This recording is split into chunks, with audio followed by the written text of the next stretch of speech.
श्री राधे, जय जय श्री राधे। भक्तजनों, आगे की कथा बढ़ाते हुए बताते हैं, परीक्षित ने श्री सुखदेव जी से पूछा, हे मुनिवर, श्री कृष्ण भगवान ने कैसे भौमासुर को मारा और क्यों?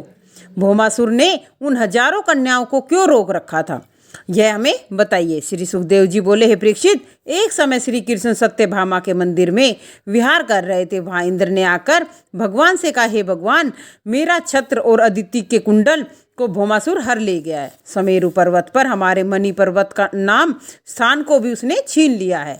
तब इंद्र के दुख को दूर करने के लिए श्री कृष्ण सत्यभामा रानी को साथ लेकर गरुड़ पर चढ़कर भौमासुर के प्रयाग ज्योतिष नामपुर में पधारे। पहला किला पर्वतों का, दूसरा शास्त्रों का, तीसरा जल का, चौथा अग्नि का, पांचवा वायु का और फिर मुर्दैत्य की दृढ़ फांसियों के चारों ओर से घिरा हुआ वह पूर्व महादुर्गम था। श्री कृष्ण भगवान ने गदा से पवन दुर्ग को, बाणों से शस्त्र दुर्ग को, चक्र से अग्नि को तोड़ा। तदंतर जल दुर्ग व पवन दुर्ग को तोड़कर तीक्ष्ण धार वाली तलवार से मुर्दैत्य की फांसियों को काटकर अनंतर शंख बजाया। उसकी धमनी से युद्ध के अनेक यंत्र उल्टे चलने लगे और वीरों के हृदय थरथर कांपने लगे। इस प्रकार भगवान ने एक बहुत बड़ी गदा से भौमासुर की नगरी के गढ़ को तोड़ डाला। प्रलय काल के वज्रपात के समान भयंकर शब्द वाले पंचजन्य शंख के नाद को सुनकर 5 सिर वाला मुर नाम दैत्य जो जल में सो रहा था वह उठ खड़ा हुआ। तब दैत्य अपने हाथों में त्रिशूल ले 5 मुख फाड़ कर मानो त्रिलोकों को निगल जाए ऐसा दौड़ता हुआ आया और श्री कृष्ण भगवान के सम्मुख दौड़ा और उसने त्रिशूल को घुमाया और गरुड़ पर चलाया। 5 मुखों से महाघोर शब्द किया। गरुड़ के ऊपर आते हुए उस त्रिशूल को देखकर श्री कृष्ण भगवान ने अपने 2 बाणों से त्रिशूल के 3 खंड कर दिए और 5 मुखों के बाण से 5 बाण मारे। तब उस दैत्य ने भी क्रोध कर भगवान के ऊपर गदा चलाई। उस गदा के श्री कृष्ण भगवान ने हजारों ऊपर गदाएं चलाई। उस गदा के श्री कृष्ण भगवान ने हजारों टुकड़े कर दिए। फिर वह दैत्य दोनों हाथ उठाए दौड़कर सम्मुख आने लगा। तब भगवान ने लीलापूर्वक अपने चक्र से मुर्दैत्य का सिर काट गिराया। जिस प्रकार इंद्र के वज्र से पर्वत का शिखर कटकर गिर पड़ता है, उसी तरह सिर कट जाने से प्राण रहित वह दैत्य जल में गिर गया। तब इस राक्षस के 7 पुत्र भगवान से लड़ने आए। तब भगवान ने उनको मारकर यमलोक पहुंचा दिया। तब अपने सेनापतियों को मरा हुआ जानकर पृथ्वी का पुत्र भौमासुर बहुत क्रोधित होकर लड़ने के लिए आया। तब गरुड़ के ऊपर बैठ सत्यभामा और भगवान श्री कृष्ण के साथ युद्ध करने लगे। तब भगवान ने भौमासुर की सेना को काट कर गिरा दिया। तब युद्ध में अपनी सेना के मर जाने से क्रोधित भौमासुर ने एक बर्छी गरुड़ जी के मारी, परंतु वह बर्छी के लगने से गरुड़ जी को कुछ भी व्यथित नहीं हुआ। तब भौमासुर ने एक बाण भगवान को मारा जो सत्यभामा को लगा। तब सत्यभामा ने कहा, इस राक्षस को मार दो। तब भगवान ने भौमासुर का सिर धड़ से अलग कर दिया, क्योंकि भौमासुर पृथ्वी का पुत्र था और उसे वरदान था कि जब तक उसकी माँ उसे मारने को नहीं कहेगी, उसकी माँ उसको मारने के लिए नहीं कहेगी, तब तक उसकी मृत्यु नहीं होगी। और सत्यभामा पृथ्वी का ही रूप थी, इसलिए भगवान ने युद्ध में सत्यभामा को लेकर गए थे। क्योंकि जब सत्यभामा को बाण लगा तब उन्होंने भगवान को उसे मारने के लिए कहा। तब भौमासुर के मरने से सभी देवता ऋषि लोग बहुत प्रसन्न हुए और ऊपर से फूलों की वर्षा की। बोलो कृष्ण भगवान की जय हो, सत्यभामा माता की जय हो। तब भौमासुर का पुत्र भगवान की शरण में आया और बोला, प्रभु मेरी रक्षा करो। तब सत्यभामा ने भी भगवान से इसकी रक्षा के लिए प्रार्थना की। तब भगवान ने उसे अभय वरदान दिया और भौमासुर के स्थान पर गए। वहां जाकर श्री कृष्ण भगवान ने 16,100 राजकन्याओं को देखा, जिनको भौमासुर अपने पराक्रम से राजाओं से जीतकर उनको हर लाया था। इस राक्षस ने यह प्रतिज्ञा की थी, जब तक 20,000 रानी इकट्ठी नहीं हो जाएगी तब सबसे मैं इनका विवाह करूंगा, नहीं जब तक नहीं करूंगा। और ये हुई थी 16,100, परंतु वे भगवान के हाथों से मारा गया। तब श्री कृष्ण भगवान के दर्शन कर सभी राजकन्याओं ने भगवान से प्रार्थना की, भगवान आप हमसे ही शादी कर लीजिए, क्योंकि हम ना तो अपने घर जा सकते हैं और ना ही समाज के लोग हमें अपनाएंगे, क्योंकि हम इस राक्षस के पास थे, इसलिए भगवान आप हमसे विवाह कर लीजिए। तब भगवान ने इन सब रानियों से विवाह किया और भगवान के 16,108 विवाह संपन्न हुए और रानियों को द्वारिकापुरी भेज दिया। तब सत्यभामा को साथ ले इंद्रलोक में गए और वहां जाकर अदिति के कुंडल दिए। तब इंद्राणी सहित देवराज इंद्र ने भगवान की पूजा की। तब श्री कृष्ण भगवान ने सत्यभामा को कहने से कल्प वृक्ष को उखाड़कर गरुड़ पर रखकर और इंद्र सहित संपूर्ण देवताओं को जीत लिया और द्वारिकापुरी ले आए। हे परीक्षित, इंद्र ने अपना कार्य सिद्ध करने के अर्थे पहले ही तो अपने मुकुट के अग्रभाग से भगवान के चरणों को स्पर्श कर नमस्कार कर प्रार्थना की और फिर कार्य सिद्ध हो जाने पर भगवान से विरोध किया। बड़े आश्चर्य की बात है, इन देवताओं के तमोगुण की दृढ़ता तो देखो। तब भगवान ने इनका घमंड चूर चूर कर दिया।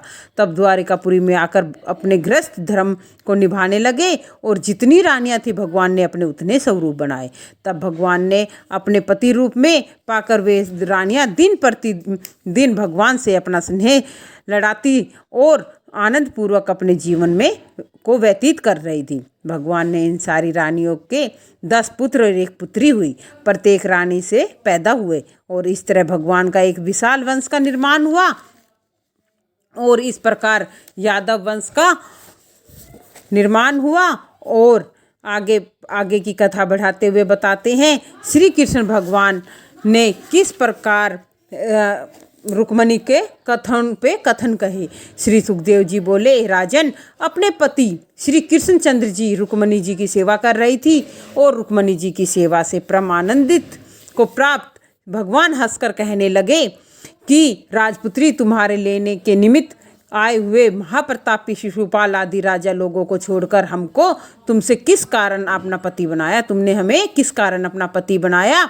हम अनेक राजाओं से भयभीत होकर हम समुद्र के शरणागत हुए हैं और बलवानों के साथ बैर भाव होने से ही हमने राज्य सिंहासन को त्याग दिया है। जिनका आचरण जानने में नहीं आता, जो स्त्रियों के अधीन नहीं है, जिनका मार्ग जगत में निराला है, ऐसे पुरुष के साथ स्त्रियां दुखी रहती हैं।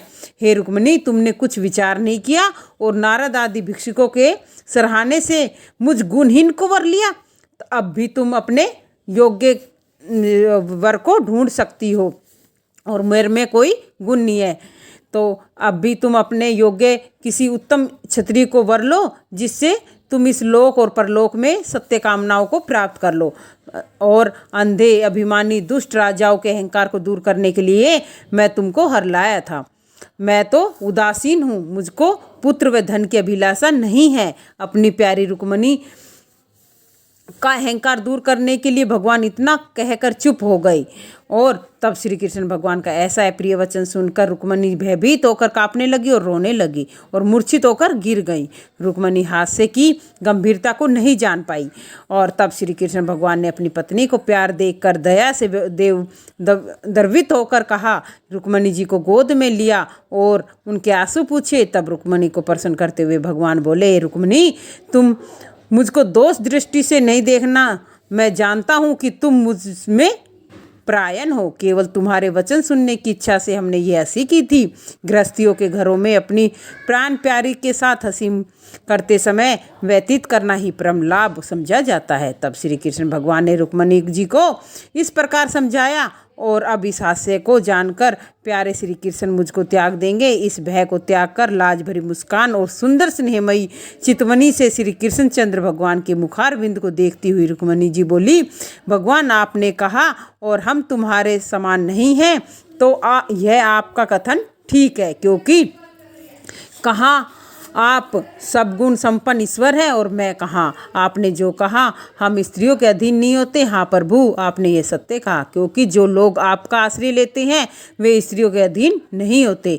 आपने कहा कि मैं बिना विचार किए भूल से आपको वर लिया, सही नहीं है, क्योंकि आप जगत के आत्म रूप हो। इस कारण आपको वरा, ब्रह्म, इंद्र आदि सब देवताओं को त्याग कर मैंने आपको वरा है, इसलिए मैंने आपको विचार कर ही वरा है। आपने कहा है कि तुम अपने योग्य किसी क्षत्रिय को वर लो, तो सब गुणों के आश्रय रूप आपके चरणों की सुगंध की सूंघ कर फिर उसका निरादर करके ऐसा मरठा धार्मिणी कौन स्त्री होगी जो अपने सच्चे स्वार्थ यथार्थ समझकर सदा मृत्यु से डरने वाले पुरुष की सेवा करेगी। भजन करने वाले को इस लोक और परलोक के संपूर्ण मनोरथ पूर्ण करने वाले आत्मा रूप और अपने योग्य ऐसे आपका ही मैंने सेवन किया है और जन्म जन्मांतर आपके चरणों की सेवा करूंगी, यही मैं चाहती हूँ। प्रभु, आपने कहा कि हम तो उदासीन हैं, हमको किसी की अभिलाषा नहीं है, यह कथन सत्य है। आप निरपेक्ष हैं, अपने स्वरूप में रमन करते हैं और मुझ में आसक्ति अनुराग का होना ही मेरे लिए परम लाभ है। तब श्री कृष्ण ने कहा, तुम्हारे मुखारविंद से इस प्रकार के वचन सुनने की अभिलाषा ही से मैंने तुमसे यह सारी बात कही थी। तुमने जो मेरे वचनों का उत्तर दिया है वह सब सही है। हे कल्याण स्वरूपनी, मुझको एकांत भक्ति होने के कारण सब मनोरथ तुमको प्राप्त हैं। इतना ही नहीं, मोक्ष पर्यंत तुम्हारे सब मनोरथ पूर्ण होंगे। यदि कामना रहित होकर प्रेम से ही मेरी सेवा करनी है तो स्त्रियां मेरे घर में बहुत हैं, तथापि तुम्हारे समान प्रेम वाली मैं एक को ही नहीं देखता हूँ, क्योंकि तुमने अपने विवाह समय में आए हुए राजाओं को तुच्छ समझकर उनका निरादर करके मेरे यश को सुनने मात्र से ही प्रेम बढ़ाया है और पत्र लिखकर ब्राह्मण को मेरे पास भेजा। युद्ध में तुम्हारे भाई रुकम को जीतकर उसका सिर मूंडकर हमने उसको क्रूप कर दिया और फिर जब मेरे आने में विलम्ब हुआ और ये जानकर तुमने इस संसार को शून्य समझकर यह विचार किया कि यह शरीर किसी दूसरे के योग्य नहीं है, इस कारण इस शरीर का त्याग कर दूंगी। यह बात तुम्हारी बिना और किसी से नहीं हो सकती। इस कारण मैं तुम्हें और तुम्हारी कैसे प्रशंसा करूं। इस प्रकार भगवान इस मनुष्य लोक की लीला का अनुकरण करते हुए प्रेम संबंधों को बातें करते लक्ष्मी के अवतार रुक्मिणी के साथ हास्य विलास करते हैं।